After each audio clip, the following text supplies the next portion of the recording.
Começando hoje a exposição de Hebreus, capítulo 7.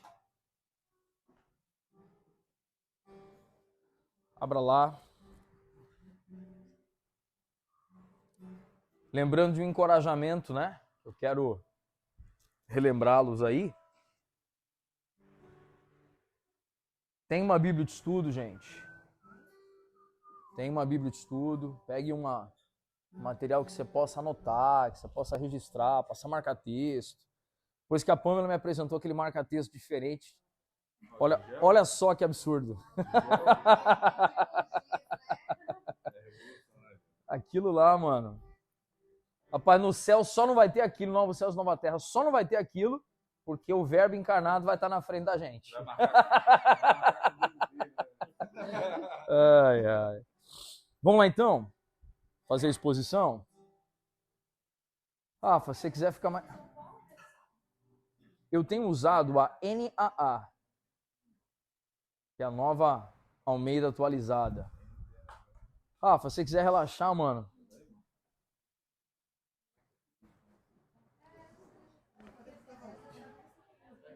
Oi? Hebreus 7. É da lateralzinha, mano, por baixo. Isso, aí vai encaixar. Beleza? Aí o capo você põe no bag ali. Assim mesmo, mas tira o capo aqui e coloca no zíper ali. Podemos ler então, gente? Bora? Então vamos lá. Hebreus capítulo 7 começa dizendo o seguinte pra gente. Porque esse Melquisedeque, rei de Salém, sacerdote do Deus Altíssimo, foi ao encontro de Abraão quando este voltava da matança dos reis e o abençoou. Foi para ele que Abraão separou o dízimo de tudo. Primeiramente, o nome dele significa rei de justiça e também rei de Salém, ou seja, rei de paz. Sem pai, sem mãe, sem genealogia, ele não teve princípio de dias, nem fim de existência, mas feito semelhante ao Filho de Deus, permanece sacerdote para sempre. Vejam como era grande esse a quem Abraão, o patriarca, pagou o dízimo tirado dos melhores despojos. Ora, os que dentre os filhos de Levi recebem o sacerdócio têm ordem, de acordo com a lei, de recolher os dízimos do povo, ou seja, dos seus irmãos, embora estes sejam descendentes de Abraão. Entretanto, aquele cuja genealogia não se inclui entre os filhos de Levi recebeu dízimos de Abraão e abençoou aquele que havia recebido as promessas. Evidentemente, não há dúvida de que o inferior é abençoado pelo superior. Aliás, aqui os que recebem dízimos são homens mortais, porém ali o dízimo foi recebido por aquele de quem testifica que vive. E por assim dizer, também Levi, que recebe dízimos, pagou-os na pessoa de Abraão, porque Levi, por assim dizer, já estava no corpo de seu pai Abraão, quando Melquisedeque foi ao encontro dele. Portanto, se a perfeição fosse possível por meio do sacerdote levítico, pois foi com base nele que o povo recebeu a lei, que necessidade haveria ainda de que se levantasse outro sacerdote segundo a ordem de Melquisedeque e não segundo a ordem de Arão, pois quando se muda o sacerdócio, necessariamente muda também a lei. Porque aquele de quem são ditas estas coisas pertence outra tribo, da qual ninguém prestou serviço diante do altar, pois é evidente que o nosso Senhor procedeu de Judá, a tribo a qual Moisés nunca falou nada a respeito de sacerdócio. E isto é ainda muito mais evidente quando, à semelhança de Melquisedeque, surge outro sacerdote constituído não conforme a lei de mandamento carnal, mas segundo o poder de vida que não tem fim, porque dele se testifica: você é sacerdote para sempre, segundo a ordem de Melquisedeque. Portanto, por um lado se revoga a ordenança anterior, por causa de sua fraqueza e inutilidade, pois a lei nunca aperfeiçoou coisa alguma. Por outro lado, se introduz esperança superior pela qual nos chegamos a Deus. E isto não se deu sem juramento, porque os outros são feitos sacerdotes sem juramento, mas este foi feito sacerdote com juramento por aquele que lhe disse: o Senhor jurou e não se arrependerá. Você é sacerdote para sempre. Por isso mesmo Jesus se tornou o fiador de superior aliança. Ora, os outros são feitos sacerdotes em maior número, porque a morte os impede de continuar. Jesus, no entanto, porque continua para sempre, tem o seu sacerdócio imutável. Por isso pode salvar totalmente os que por ele se aproximam de Deus, vivendo sempre para interceder por eles. Porque nos convinha um sumo sacerdote como este, santo, inculpável, sem mácula, separado dos pecadores, exaltado acima dos céus, que não tem necessidade, como os outros sumos sacerdotes, de oferecer sacrifícios todos os dias, primeiro por seus próprios pecados, depois pelos do povo, porque fez isso uma vez por todas, quando a si mesmo se ofereceu. Porque a lei constitui homens sujeitos a fraquezas como sumos sacerdotes, mas a palavra do juramento, que foi posterior à lei, constituiu o Filho, perfeito para sempre. Que texto, hein, irmãos? Todo mundo já tinha lido o Hebreus 7 inteiro ou não? Já tinham lido? Esse texto traz para a gente algumas coisas que vale a pena a gente esmiuçar aqui, né? A gente detalhar, a gente esticar esse assunto. A primeira coisa, o primeiro ponto aqui que esse texto traz é Melquisedeque como um tipo de Cristo, né? Uma das coisas que vale a pena a gente relembrar é que quando a gente lê Hebreus, a gente fala muito sobre tipologias e simbologias. A gente sabe que Cristo, ele é o chamado arquétipo da perfeição. Acho que vocês já me ouviram, né? Usar esse tipo de expressão aqui. O que é o arquétipo de perfeição? Você quer saber quem não errou e quer saber como não errar, para quem nós vamos olhar, gente? Para Cristo, tudo bem? Todo homem que veio antes de Cristo e depois de Cristo tem traços da graça, traços da misericórdia, mas ele não consegue revelar a totalidade da obra de Jesus.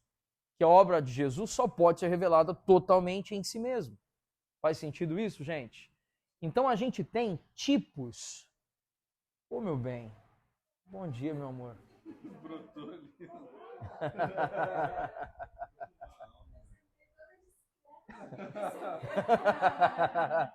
Meu bem, seu perfume já chegou no ar aqui para mim.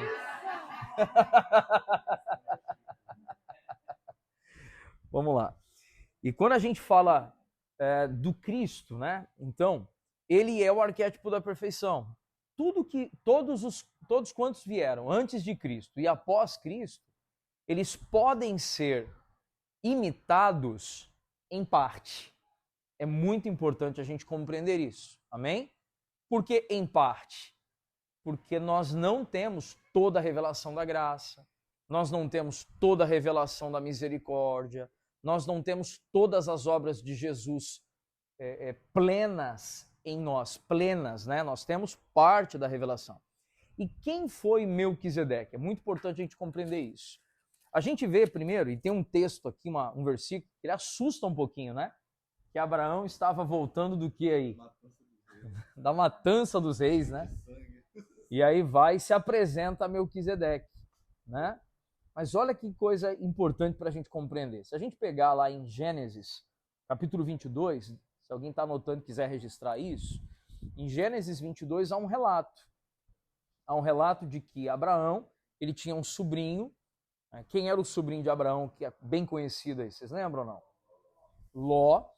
E eles tinham se separado na jornada. Abraão tinha ido para um lugar, Ló tinha ido para outro lugar.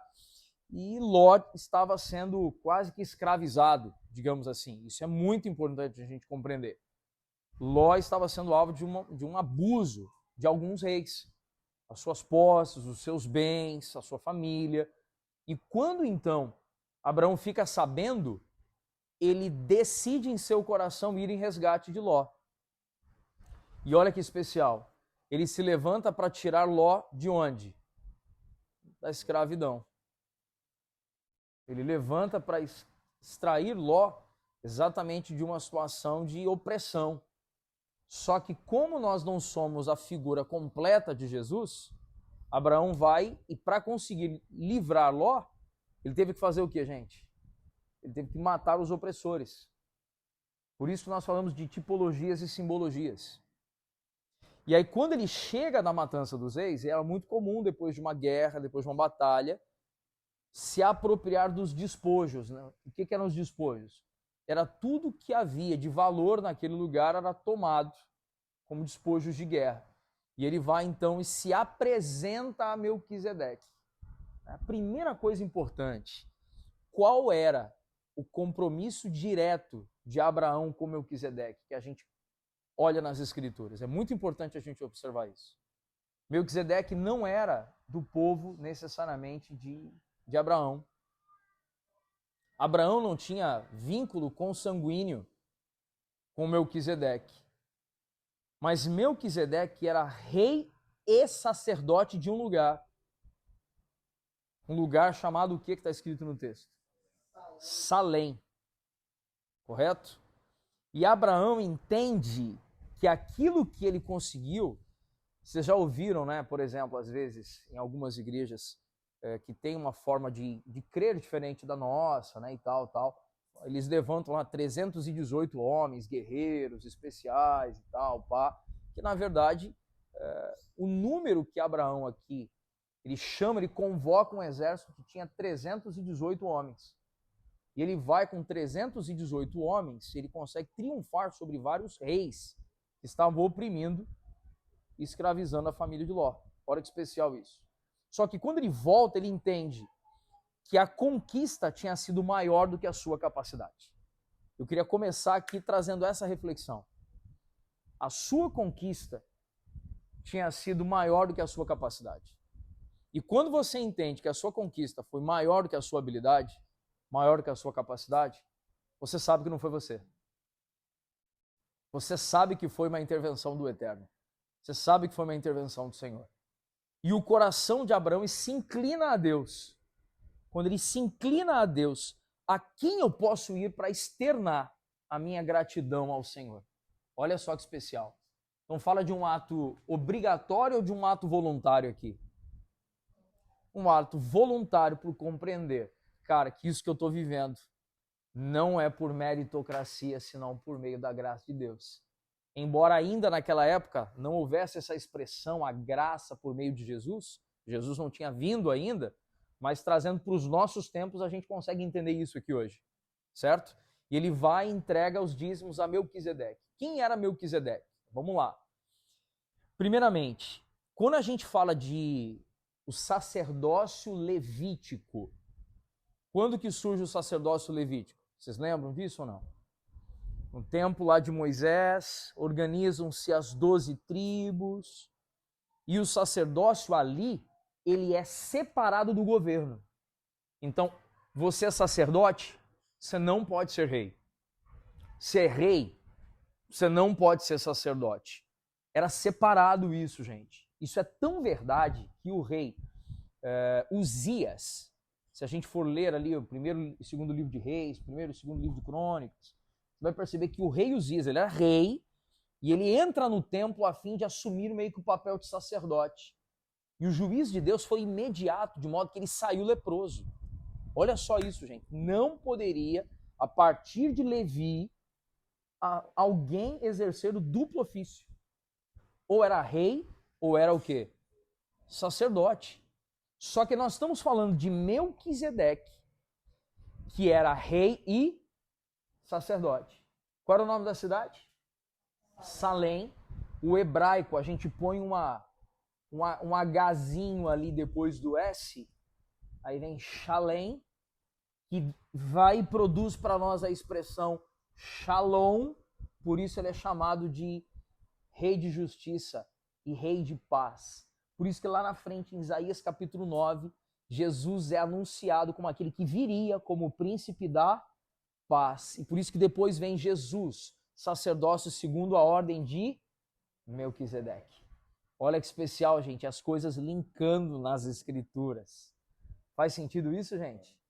E aí quando a gente vê aqui que ele se apresenta, então, com os dízimos a Melquisedeque, nós não vamos entrar hoje especificamente sobre a questão de dízimos, mas aqui eu aproveito só para abrir um parêntese e dizer, o dízimo aqui, segundo as escrituras, precede a lei ou é dentro da lei mosaica?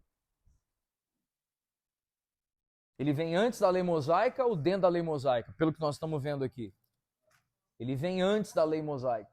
Se ele vem antes da lei mosaica, então o dízimo não caducou. Por que que não caducou? Porque a regra da primeira menção, a primeira menção de dízimo nas escrituras é Gênesis 22, e vem antes da lei de Moisés. Fecha parênteses, assunto para outro dia. Tudo bem? Verdade. Ela chegou pra sacanear. Você tá doido, né? Mas o cara que é zoado pela própria esposa vai fazer o que da vida depois dessa? Mas eu entendi. Eu entendi. De forma alguma, meu bem. De forma alguma. Mas o que é o caducar? O caducar quer dizer que se tornou inválido. O caducar é a fita cassete na era das plataformas digitais. É o videocassete, ou VHS, na era da Netflix. Caducou. Não, o exemplo foi certeiro, Elinete. Ninguém vai trazer aqui, ó, um VHS aqui, pastor, pra você assistir, ó. Se alguém fizer um treco desse, caducou, irmão. Tudo bem? Não, Rafael não sabe nem a sigla VHS.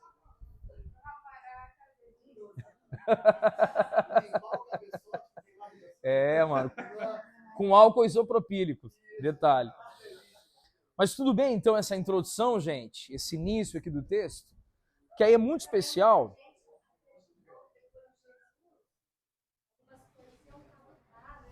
Sim. Exato. Oi, meu lindo. Todo mundo ressurgindo, meu irmão. Todos foram curados. A testinha dele tá vermelha. Ele tava dormindo, filho? Ah, tá. Lindão. Então, tudo bem essa primeira abordagem aqui sobre a questão do quem era Melquisedeque? Melquisedeque, então, foi um rei. E aí, por que diz sem genealogia, sem início nem fim de dias? Quer dizer que ele... Né, tem gente, uma corrente teológica aqui que acreditava que ele era o próprio Cristo vindo antes do Novo Testamento, né, e tal. Não, irmãos. Nós cremos como uma tipologia. Quem era Melquisedeque? Um homem justo, um homem íntegro, um homem piedoso, que antes de Jesus foi capaz de apresentar atributos de Deus aqui na terra. Esse era Melquisedeque. Amém, gente? E aí, continuando a parte do texto, o segundo bloco, que começa falando ali do versículo 4 em diante, fala sobre o sacerdócio de Cristo. Ele é superior ao sacerdócio o quê? Levítico. Deixa eu só fazer aqui um adendo, né?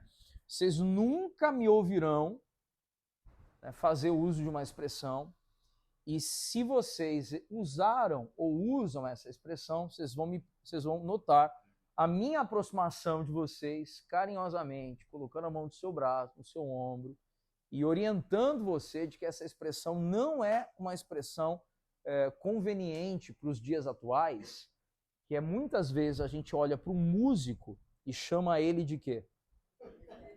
De levita. Essa expressão, gente, ela é uma expressão imprópria. É uma expressão ela é uma expressão da velha aliança. E detalhe, os levitas, só para a gente entender melhor, vamos lá. Quando a gente fala aqui sobre as tribos, As tribos de Israel eram organizadas em quantas? Eram quantas tribos? Eram 12. Quando Moisés e Arão estavam conduzindo o povo, teve um dado momento que eles faziam as guerras, né, faziam as batalhas, tomavam os despojos e então eles repartiam entre as tribos, repartiam entre o povo. E aí uma tribo em especial, ela escolheu abrir mão dos despojos a fim de cuidar das coisas do tabernáculo nos tempos de Moisés. Por que eu não estou chamando de templo? Por que eu chamei de tabernáculo? Porque o tabernáculo era de montar e desmontar, e era enquanto o povo estava no deserto. Essa tribo que escolheu cuidar dos interesses do tabernáculo, das coisas do Senhor, foi a chamada tribo de Levi. E aí, quando a gente ouve a expressão, né, muitas vezes Davi, o salmista, dizendo que acerca de Levi, a minha porção é o Senhor, é porque o Senhor permitiu que as 12 tribos tomassem dos despojos, mas quando olhasse para a tribo de Levi, o Senhor disse a eles, eu sou a sua porção. Vocês não precisam de riquezas e tesouro desse mundo. Eu sou a sua porção. Mas Levi, os levitas, eles cuidavam de tudo do tabernáculo. Não era só da música, gente. Eram os porteiros, era quem montava e desmontava o tabernáculo, era quem limpava o tabernáculo, era quem limpava, gente, a bacia de bronze, o altar, era quem cuidava da higiene também dos sacerdotes, era quem preparava também as vestes dos sacerdotes. Tudo bem essa informação, gente? Então os levitas eram esses. E aí quando a gente fala do sacerdócio levítico, a gente enxerga o que sobre o sacerdócio levítico? A gente vê ali no verso 8 uma informação importante. Que os que recebem dízimos são homens o quê? Dá uma lida ali no verso 8 comigo. Aqui os que recebem os dízimos são homens mortais. Porém, ali o dízimo foi recebido por aquele de quem se testifica que vive. E assim dizer também, Levi, que recebe dízimos, pagou-os na pessoa de Abraão, porque Levi, por assim dizer, já estava no corpo de seu pai Abraão, quando Melquisedeque foi ao encontro desse. Pelo texto, nós vemos que o maior abençoa o menor, não é essa expressão que a Bíblia está dizendo aqui? Então, Melquisedeque abençoou quem? Abraão. Agora faz a linha, faz aí a genealogia comigo. Abraão, Isaac, Jacó. De Jacó vem quem? Vem as tribos e vem Levi. Então Levi seria bisneto de quem, gente? De Abraão. Então quando Abraão entrega os dízimos a Melquisedeque, e é muito importante a gente entender, entregar os dízimos está falando apenas de entrega financeira ou não? Ou está falando de um reconhecimento de autoridade aqui? É muito importante a gente entender isso. Então, quando Abraão se coloca para entregar algo a Melquisedeque, ele é abençoado por Melquisedeque. É o maior abençoando o menor. E da mesma forma, então, Levi, bisneto de Abraão, ele está se colocando debaixo do sacerdócio já de quem? De Melquisedeque. Então, o sacerdócio de Melquisedeque está acima do sacerdócio levítico. E esse texto coloca para a gente uma outra expressão que diz que, aqui no verso 9, por assim dizer, Levi recebe dízimos, pagou na pessoa de Abraão. Queria trazer aqui para a gente uma compreensão sobre o sacerdócio na questão da redenção. Qual era um dos papéis do sacerdote? Vamos trazer isso daqui à memória. Um dos papéis do sacerdote, uma vez por ano, ele fazia o quê, gente? Ele fazia a entrada lá no Santo dos Santos para fazer o quê? A expiação pelos pecados do povo e tal. Como é que era esse rito, gente? Vamos relembrar. O tabernáculo de Moisés, 3 áreas.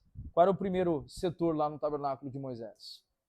O primeiro setor era o átrio, o segundo setor era o lugar santo e o terceiro era o santíssimo lugar, ou chamado Santo dos Santos. O que era uma marca muito importante no Santo dos Santos? Lá dentro do Santo dos Santos tinha um objeto que era uma caixa de madeira recoberta por ouro, 70 centímetros por 1,10 m e 1,10 m, que era chamada Arca da Aliança. A tampa da Arca da Aliança era de ouro maciço e tinham 2 querubins com as asas viradas um para o outro. Vocês lembram o que tinha entre ali os 2 querubins? Uma chama que não se apagava, chamada de a chama do propiciatório. Queria enfatizar isso daqui, ó. A chama do quê? Que a gente chama? Do propiciatório. E aí, o que nós entendemos? Que o sumo sacerdote, ele entrava uma espécie de um castiçal, que era um incenso que era queimado, para enfumaçar o lugar, para que ele não olhasse diretamente para aquela chama. Por isso aquela canção antiga que a gente ouviu trazendo a arca, né? Que a tua fumaça me esconde, né? E tal. Já ouviram essa música ou não? Ela está apontando para isso, porque o sumo sacerdote não poderia olhar diretamente para aquela chama ali, entre os querubins. E ele pegava o sangue do animal e ele pulverizava o sangue do animal sobre a chama do propiciatório, e aquela chama consumia aquele sangue, e aí é quando a gente ouve a expressão lá em Isaías, que subia como um incenso perfumado às narinas do Senhor, e aquele se tornava um sacrifício agradável ao Pai. Montou um quebra-cabeças aí, amém ou não? Só que esse era o sacerdócio o quê? Levítico. Quando vem Jesus, ele é o cordeiro. Como cordeiro, ele foi morto. O sangue que foi derramado foi o sangue dele. E quando ele ressuscita, a Bíblia relata que algumas pessoas tentaram tocar em Jesus. E o que Jesus faz? Naquele momento, quando ele acabou de ressuscitar, antes de se encontrar com Tomé e outros, ele diz: não me toque porque eu ainda não me apresentei ao meu Pai. Lembram dessa expressão? Porque não toquem em mim porque eu não me apresentei ao meu Pai. Porque ele precisaria pegar o seu próprio sangue e aspergir o seu próprio sangue em um propiciatório espiritual. Não existia mais ali aquela chama, porque o véu tinha feito o quê? O véu tinha se rasgado.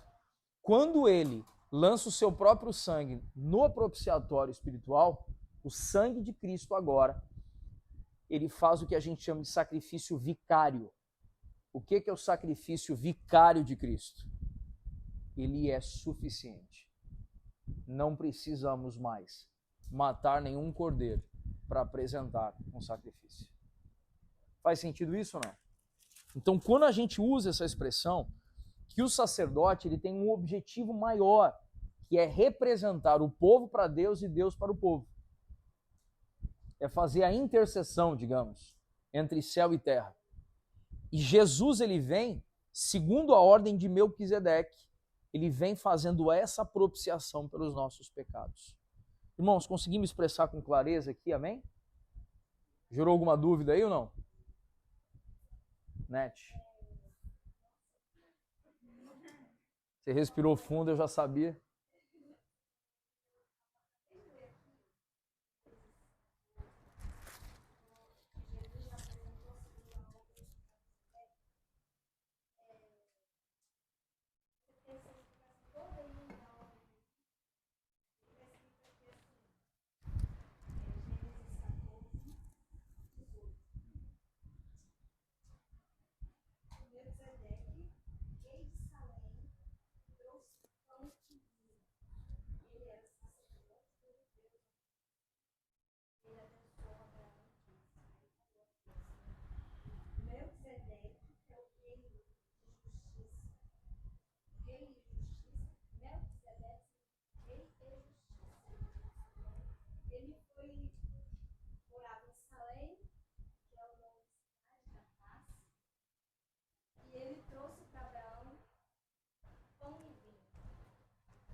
Anunciando. Então ele veio segundo a ordem de Melquisedeque, na cidade da paz, trazendo pão como rei de justiça.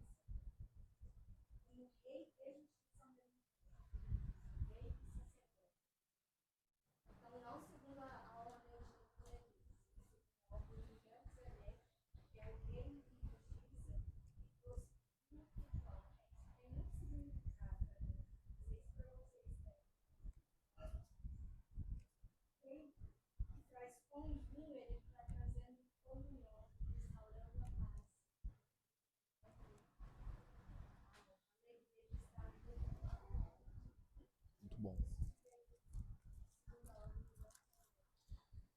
quando Jesus vem, parte do pão, entrega o vinho, suco de uva, ele está se colocando como aquele que veio segundo a ordem de Melquisedeque. E aí, olha como é especial isso, porque os israelitas, gente, eles preservam a lei como ninguém. Então, quando eles viram Jesus partindo o pão e entregando o suco de uva, eles olharam e falaram assim, será que é esse que veio? Será que foi esse a quem o pai Abraão entregou os dízimos? E que o seu sacerdócio é maior do que o sacerdócio de Levi? Ele é maior do que o pai Abraão? Faz sentido isso, gente? Amém? O Salmo 110, quando...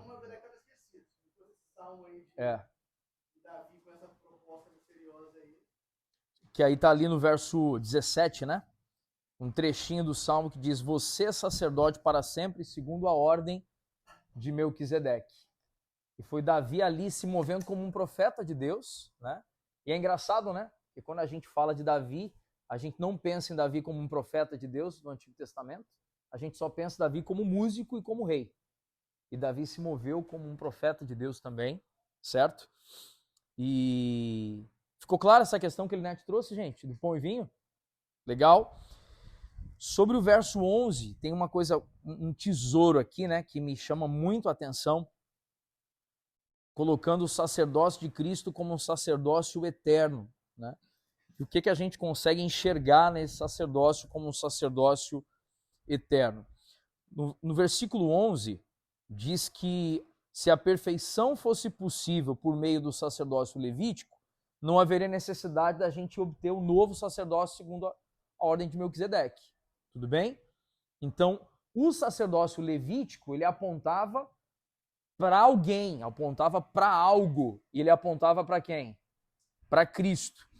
Quando Cristo vem e ele estabelece um novo sacerdócio, aí tem aquela frase que eu falei tantas vezes nas últimas semanas e agora a gente encontrou essa frase no meio do texto, que é o verso 12. O que está dizendo aí, gente? Alguém lê para mim o verso 12. Pois mudando o sacerdócio, obrigatoriamente também muda a lei. A mudança de sacerdócio produz mudança do que, gente? Da lei. E aí, nesse momento, a gente vê entrando em cena o sacerdócio de Cristo, né, a partir da vida de Cristo e tal. E o que a gente tem que lembrar aqui, que é importante para nós lembrarmos? Que o apelo do escritor aos Hebreus, qual era? A gente tem que sempre voltar nisso daqui. Qual era o apelo do escritor aos Hebreus? O apelo do escritor aos Hebreus é, gente, vocês já conheceram a Cristo. Cristo é maior do que Moisés. Vocês não devem voltar para o judaísmo. O judaísmo vai falar do sacerdócio levítico. Vocês em Cristo já conheceram o sacerdócio segundo a ordem de Melquisedeque. É a suficiência de Cristo, é a supremacia de Cristo. Então, o apelo é esse. E o apelo é, com a mudança de sacerdócio, tem mudança de lei. Então, se vocês retornarem ao sacerdócio levítico, vocês estão se colocando de novo debaixo de 613 itens da lei. Lembram disso ou não? Então, olha que especial. Eu tô falando, gente, já mudou a lei. Vocês estão querendo retornar. Então, a gente vê o escritor aqui chamando isso a nossa atenção. E ele coloca no verso 18, que a ordenança anterior, ela gera inutilidade devido à sua fraqueza, pois a lei nunca aperfeiçoou nada, ela apenas nos apontou para aquele que viria. E quem viria? O Cristo, o Filho do Deus vivo.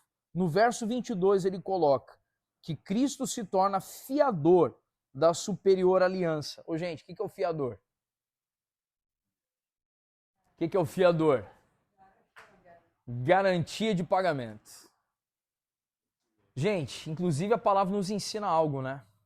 Que a gente não deve se colocar por fiador de ninguém se você não tiver condições de oferecer garantia de pagamento. Deixa eu até colocar isso, inclusive, como um parâmetro familiar, assim, de ensino, né, para nós. Há pecado em ser fiador de alguém? Sim ou não? É um problema ser fiador de alguém? Sim ou não? Não há problema. Onde há o problema? se você põe o fiador, se põe por fiador, simplesmente por uma relação de pôr o seu nome lá porque tem que liberar um documento. Mas você não tem condições de assumir aquele compromisso numa necessidade de pagamento. Esse é o problema. Esse é o problema. Quando a gente lê lá em Provérbios que a gente não deve se colocar por fiador de ninguém, é de ninguém o qual você não possa assumir o custo. E aqui Cristo se pôs como o quê, gente? Como fiador. E por que Cristo pôde se colocar como nosso fiador? Ele pôde se colocar como nosso fiador porque ele podia pagar nossa dívida. E não com preço de ouro ou prata, mas com preço de sangue e do seu próprio sangue, da sua vida. Isso precisa fazer a gente pensar, gente. Que Cristo, ele se tornou fiador dessa nova aliança. Ele assumiu isso em favor de nós. Por isso a gente vai escolher outra coisa, né?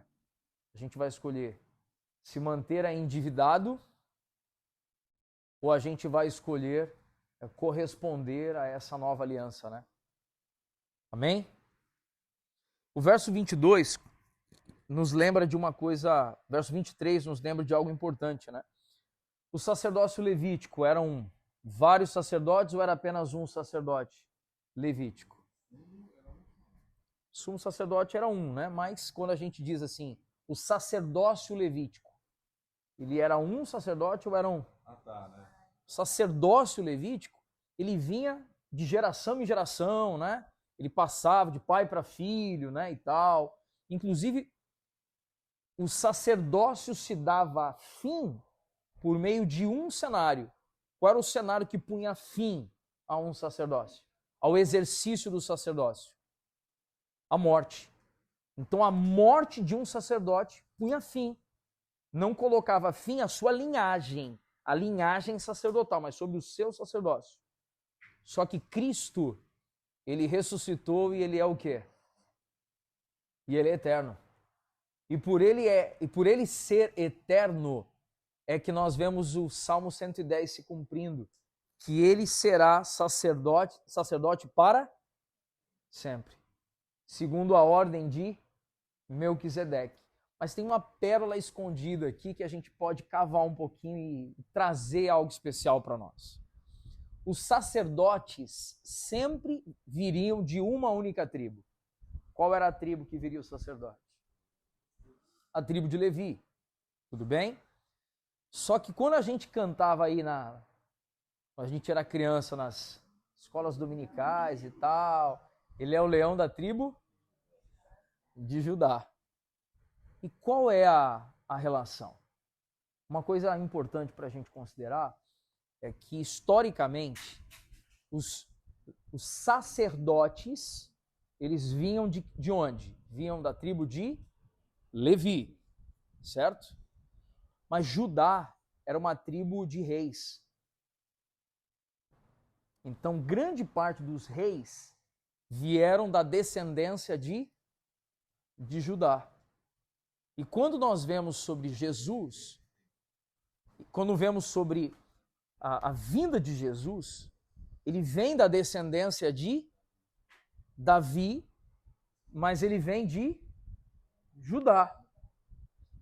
E ele vem dentro da linhagem levítica ou fora da linhagem levítica? Jesus veio fora da linhagem levítica.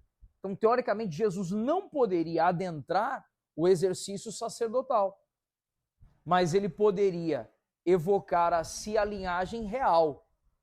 Amém ou não?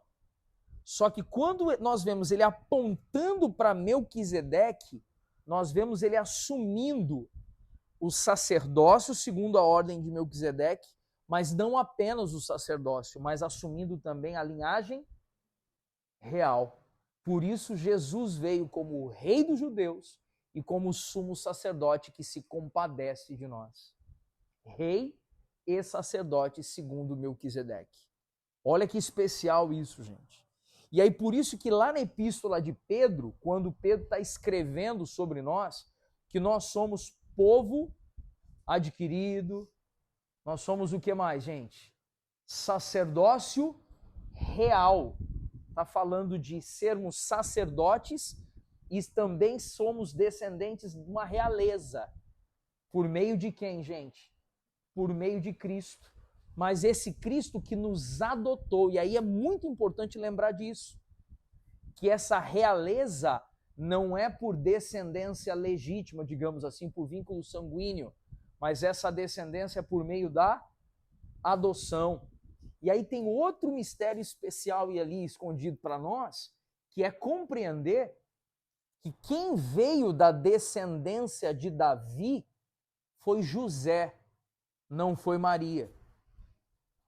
Isso quer dizer que, sendo descendente de Davi, ele veio José e não Maria. O que a gente consegue compreender? Que José, então, em seu coração, adotou Jesus, o Verbo encarnado, e cuidou dele como pai aqui na terra. E o próprio Jesus, o Filho, experimentou a adoção de filhos, a mesma que nós experimentamos no dia de hoje. Fala, Rafa. Eu passei boa parte da minha vida sem saber que o real, o sacerdócio real, é de realidade. Sempre pensei que fosse de realidade. É, mano. Tem 2 anos, né, na Bíblia em inglês, porque aí em inglês é royal, a royal priesthood. Royal? De realeza? Aí que eu fui entender, porque você vai ler em português, você lê sacerdócio real, sacerdócio de verdade. Sacerdócio, raiz, né? Eu não sabia que era realeza. Eu descobri tem 2 anos só.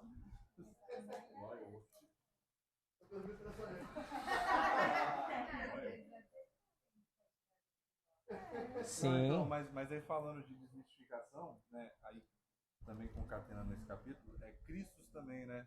Eu achava que era o sobrenome de Jesus. Não, quem nunca cara, achou? é o termo redentivo, né? Eu não achava, era bom. Eu achava que era o sobrenome. Então já... Jesus Cristo, mas aí a gente, Você achava, a gente mano? entende, né? Até faz todo sentido. Eu acho que esse capítulo é o que mais... Que justamente os caras esperavam ser ungido, né?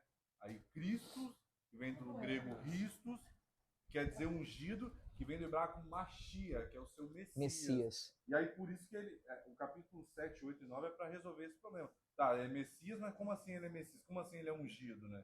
Tem que ser ungido. E os ungidos, né, vinham da família, vinham da tribo de Levi, especificamente da família de Arão, que era você ungia o cara lá para ele virar sumo sacerdote. Ele era ungido. Só que eles esperavam um verdadeiro ungido, ou ungido, né? Que seria Esperavam um rei político, né? Um libertador, um rei guerreiro. Falavam de Davi, Jesus era o filho, ele viria como filho de Davi. Davi era um rei guerreiro, né? Para libertar o povo. E ele nos libertou, gente. Do império das trevas. Oi? Na segunda vida ele vai vir guerreiro também. Sim, mano. Aí a gente vai ver as marcas desse guerreiro. Ele veio como um cordeiro, mas voltará como um leão. Um outro detalhe aí, só esse. Não dá para entrar em vários, a gente fica muito tempo em detalhes. Sim. Mas um legal com o negócio. Falou sobre Judá. Na verdade, sobre Jerusalém, só reinou o rei dos judeus. Sim. É isso aí. Porque Jerusalém foi conquistada por Davi, Saúl de Benjamim, né? Jerusalém foi a cidade que Deus mostrou para Davi que teria. Legal. Não à toa, né? E legal. Sobre Jerusalém, cidade, no outro salmo, através de Davi, Deus fala que o trono dele estará em Jerusalém para sempre. Sobre Jerusalém só reinou. Foi bom você ter lembrado isso, que eu tinha deixado escapar algo. Melquisedeque, rei de Salém, que se tornou anos depois Jerusalém, e que nós receberemos daqui a algum tempo a nova Jerusalém, que virá dos céus para estabelecer a sede do governo de Deus aqui na terra. Gente, olha só a expressão. Queria só assim, vou abrir um parênteses, fechar e sair correndo, senão a gente não termina. Tudo bem? Mas olha só essa expressão. Em Apocalipse diz que virá a nova Jerusalém, que faz o quê? Que desce dos céus. Por isso que nós cremos que nós não viveremos no céu e essa terra será destruída. Mas nós cremos em novos céus e nova terra. Porque haverá uma terra restaurada aqui. voltando ao propósito lá do Éden, que o Éden era uma terra sem pecado. Por isso que nós apontamos para esse entendimento. Amém, gente? Legal? Fecha parênteses. Ah.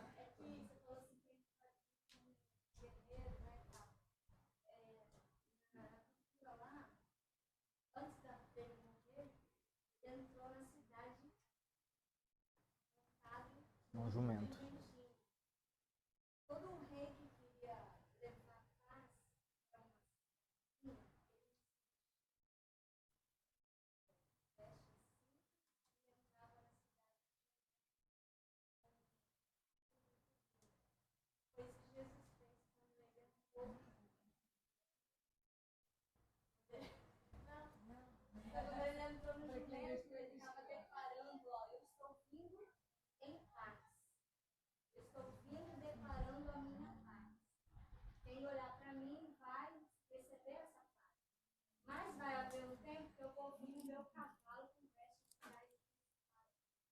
Uau.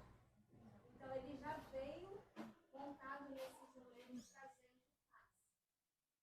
trazendo a declaração de paz. Mas agora nessa próxima vinda ele vai vir montado nas suas.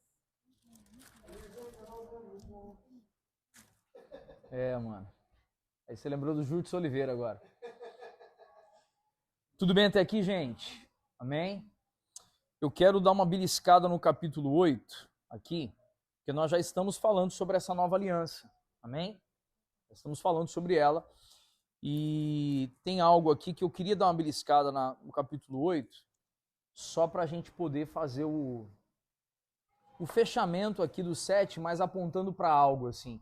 Porque o 7, eu não sei se vocês compreendem, ele é bem instrutivo. Vocês concordam com isso ou não? Ele é muito instrutivo para a gente compreender o sacerdócio, para a gente entender que Cristo é maior do que Moisés. E no capítulo 8, ele deixa um recado ali, que ele está nas entrelinhas, mas o povo entendeu. E a gente pode entender. Tudo bem? Qual é o texto? Vai ali no capítulo 8, verso 7. Capítulo 8, verso 7. Todo mundo achou aí? Olha o que está dizendo. Porque se pela primeira aliança tivesse sido sem defeito, de maneira alguma estaria sendo buscado lugar para uma segunda aliança. Vamos dar uma pausa aqui, deixa aberto aí, vamos dar uma pausa. Gente, uma primeira pergunta aqui. Que primeira aliança ele está falando? Esse texto aqui. Está falando da antiga aliança. Vamos usar essa expressão? Antiga aliança. Tudo bem? Aí ele está falando da segunda aliança. Ele está falando da última que foi necessária. Que foi a aliança em Cristo. Tudo bem? Ele está dizendo que a primeira aliança, se ela tivesse sido sem defeito, não precisava abrir espaço para o quê, gente? Para a segunda ou para a nova aliança. Tudo bem? Só que eu queria trazer agora uma análise cronológica aqui. A primeira aliança, para quem gosta de registrar e estiver anotando alguma coisa, a primeira aliança foi chamada de aliança adâmica. Qual foi a aliança adâmica? Foi a aliança de Deus com quem? Com Adão. Tudo bem? Depois da aliança com Adão, veio quem, gente? Qual outro personagem bíblico que aparece na história aí? Relevante. Noé. Aí vem a chamada aliança noética. Tudo bem? Então é Deus tentando de novo trazer o povo para si. E o povo se perdia e Deus fazia o quê? Vamos fazer aliança com o povo. Depois de Noé vem a aliança o quê? Abraâmica. Vem com Abraão. Tudo bem? Depois da aliança abraâmica, vem a aliança davídica, que é a aliança por meio do rei Davi, correto? Que inclusive, só uma curiosidade, né, gente? Ter começado a era dos reis em Israel foi contra a vontade do Senhor, foi pela insistência do povo. Vocês lembram disso ou não?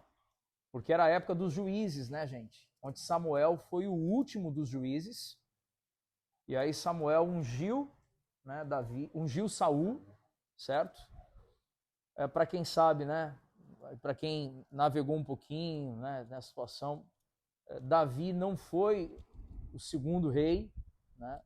Teve ali umas outras pessoas envolvidas no meio do caminho, vocês sabem disso ou não?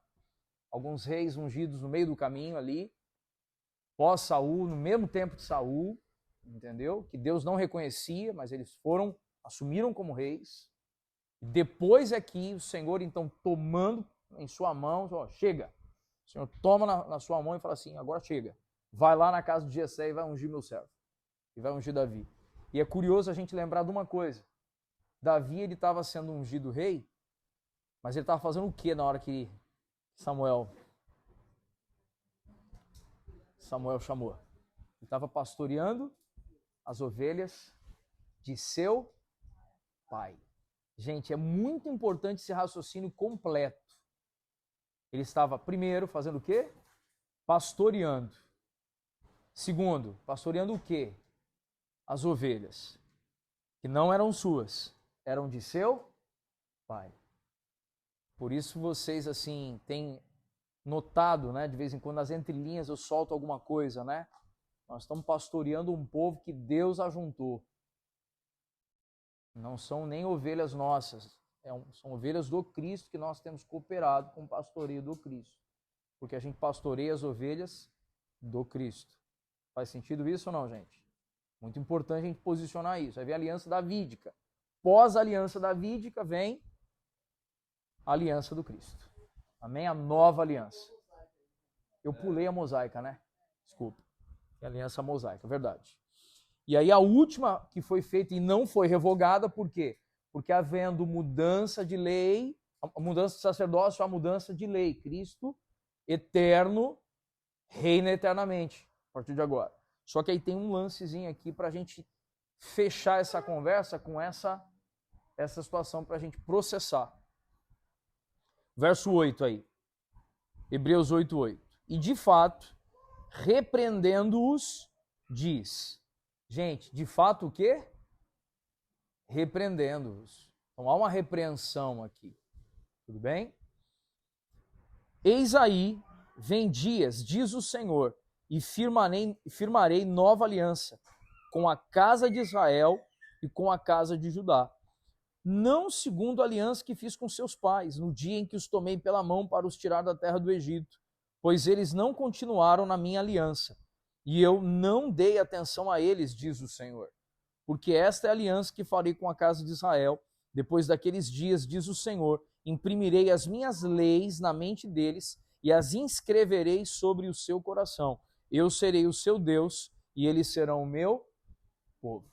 Ele está apontando para uma nova aliança, né? Só que volta lá no 8. Firmarei uma nova aliança com quem? Com a casa de Israel e com a casa de quem? De Judá. Gente, por que essa expressão? Por que essa expressão? A gente tem inúmeros desdobramentos aqui, tudo bem? Só que falar de Israel e Judá é falar sobre a totalidade do povo. Tudo bem ou não, gente? Por quê? Porque nesse tempo, vamos trazer a memória aqui, né? As 12 tribos, elas foram divididas, né, em duas. Tribos do norte, tribos do sul, Israel e Judá. Israel era maior, eram 10 tribos, e Judá era o menor, 2 tribos. Uma das coisas que Elinete até me lembrou essa semana, a gente conversando aqui, e uma das coisas que diz que ele é o leão da tribo de Judá, é porque ele viria para resgatar aqueles que são mais, entre aspas, fracos. Eram 2 tribos em detrimento de 10. Tudo bem? Só que tem uma repreensão aqui que ela faz coro com o profeta Jeremias. E qual a repreensão que há aqui fazendo coro com o profeta Jeremias? Porque nos tempos antigos, Judá e Israel se afastaram do Senhor, gente. Agora olha só, Judá e Israel se afastaram do Senhor. Mesmo o Senhor chamando eles toda hora para uma aliança, o que eles escolheram fazer? Eles se afastaram. Israel foi chamado pelo Senhor de a prostituta. E Judá foi chamado de adúltera. Só que qual era o ponto-chave aqui? O que Israel fazia era à vista de todos. Tudo bem? Então todo mundo via Israel adorando Baal, Astarote, lembram de Acabe e Jezabel reinando lá, tudo bem? A perversão era pública. Muito importante isso. A perversão era o que eu disse? Pública. Por isso que eles foram chamados de a prostituta. Judá recriminava Israel. Judá olhava para Israel com superioridade. Só que Judá foi chamada de adúltera. Adúltera em que sentido? Ela também estava num caminho errante. Só que era um caminho público ou velado? Era velado, era oculto. E aí Cristo vai e diz, eu estou disposto a fazer aliança com as duas. Com a adúltera e com a prostituta. Em outras palavras, eu estou pronto para redimir e exercer o sacerdócio para salvar tanto aqueles que têm os seus pecados públicos, quanto aqueles que têm os pecados em oculto e ninguém vê. Por isso que esse verso 8, do capítulo 8, ele começa com uma o quê? Repreensão. Porque compreender o sacerdócio segundo a ordem de Melquisedeque não é apenas para deixar a gente cabeção, tudo bem? Mas é para produzir em nós o que, gente? Um povo. Um povo que ouve, conhece e reconhece. Essa palavrinha a gente às vezes não discute, né? Um povo que ouve, conhece e reconhece. Porque a gente só pode reconhecer aquilo que a gente antes conheceu. Só que para conhecer, primeiro a gente tem que ouvir. Então hoje, de alguma forma, assim, eu tive esse impelir do Senhor de compartilhar, né, que a gente não seja nem o povo de Judá, o povo de Judá que foi chamado de a adúltera, aqueles que fazem as coisas que fazem em oculto e têm uma aparência de piedade, uma aparência de religião. Não sejamos nem aqueles como o povo de Israel, que vivem uma vida pervertida publicamente, mas que nenhum dos dois é o nosso modelo hoje. Qual é o nosso modelo? Cara, o modelo é a igreja que está sendo ataviada pelo Espírito para se preparar para as bodas do Cordeiro. Esse é o nosso modelo. É para isso que a gente quer aprender sobre o sacerdócio de Jesus. É para isso que Jesus morreu. É para isso que Jesus pagou um preço de sangue. É para isso que Jesus nos comprou. É para que a gente pudesse viver aquilo que Pedro fala lá na frente, um sacerdócio real, um povo como propriedade exclusiva dele. Gente, um povo como propriedade o quê? Exclusiva. Se é propriedade exclusiva, não é para ser nem prostituta e nem adúltera. É para sermos propriedade dele. É para isso. Amém? E eu queria fechar agora com a gente orando. Amém? Queimando um tempo aí de oração. Só que eu vou pegar o violãozinho agora, mano, um pouquinho. Posso?